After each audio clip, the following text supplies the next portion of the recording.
நான் கரூர்லேருந்து திருநங்கை ஷெலின்னு பேசுகிறேன். ஆக்சுவலாக நாங்கள் வந்துட்டு இந்த ஒரு நாட்டுப்புற கலைகள் வந்து எனக்கு ஃபஸ்ட்டு என்னன்னு தெரியாது. ஆக்சுவலாக நான் வந்து ஒரு கேரளாலேருந்து வந்திருக்கேன் தமிழ்நாட்டுக்கு. ஸோ எனக்கு இதை பற்றி தமிழ்நாடோட பாரம்பரியம் என்னன்னு எனக்கு தெரியாது. இங்கே வந்து என்னோடய ஃப்ரெண்ட்ஸ் எல்லாருமே வந்துட்டு ஒரு டான்ஸ் பண்ணுவாங்க. எனக்கு டான்ஸ்னால் ரொம்ப இஷ்டம் சின்ன வயசில் இருக்குது. ஸோ ஒரு டான்ஸ் ஆடும்போது நான் அவங்க கூட சேர்ந்து நான் ஃபஸ்ட்டு கரகம் கற்றுக்கிட்டேன். நான் முறைப்படி கரகம் கற்றுக்கிட்டு ஆடும்பொழுது எனக்கு இந்த நாட்டுப்புற கலைகள் இவ்வளோ நிறைய இருக்குது, ஏராளமானது இருக்குன்னு தெரிஞ்சுக்கிட்டு ஒருத்தவங்ககிட்ட ஒரு கலையை நான் கற்றுக்கிட்டேன். நான் வந்து மெடிசன் முடிச்சிருக்கேன் நான். அப்புறம் இவங்க எல்லாமே எங்கள் டீம் வந்து நிறைய திருநங்கைகள் தான் எல்லாருமே இருக்கோம். இப்போ எங்களுக்கு ஃபுல்லாக சப்போர்ட் பண்ணுறவங்க எங்கள் சுதா தான். இவங்க தான் எல்லாத்தையும் கோஆர்டினேட் பண்ணி அது இது பண்ணுவாங்க. எங்கள் டீமில் இருக்க எல்லாருமே வெல் எஜுகேட்டட் தான். பாப்பா வந்துட்டு MBA படிச்சுட்டு இருக்காங்க ப்ரெசென்ட்டாக. எல்லாருமே படிச்சுட்டு இருக்கவங்க தான் எல்லாருமே.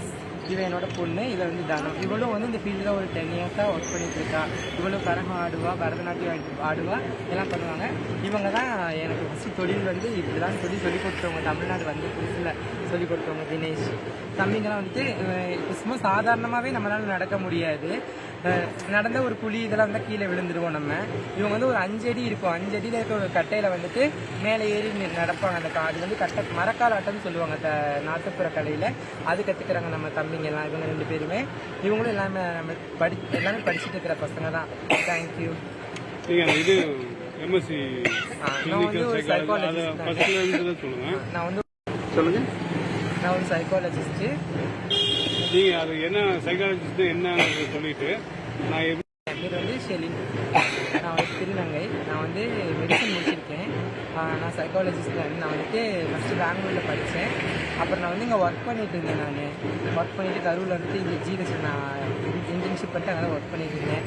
அதுக்கப்புறம் வந்துட்டு இந்த மெடிக்கல் ஃபீல்டில் வந்துட்டு பார்த்தீங்கன்னா ஒரு டிரான்ஸ்ஜெண்டர் அப்படிங்கும்போது நிறையா டிஸ்கிரிமினேஷன்ஸ் இருக்கும். ஸோ இந்த நாட்டுப்புற கலைகளில் வந்துட்டு அந்த டிஸ்கிரிமினேஷனே கிடையாது சுத்தமாலுமே. ஸோ எனக்கு இன்றைக்கி நான் நல்லா திருநங்கையாக மாறிட்டு நான் வேலைக்கு போன பொழுது வந்து நான் நிறையா அசிங்கப்பட்டிருக்கேன், நிறையா அவமானப்பட்டிருக்கேன்.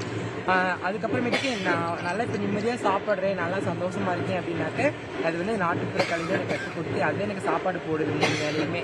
இப்போ நான் நிம்மதியாக சந்தோஷமாக இருக்கேன். அதாவது எதுக்காக இப்போ நான் பண்ணிட்டு இருக்கேன், என் டீமில் மொத்தம் 25 திருநங்கைகள் இருக்காங்க.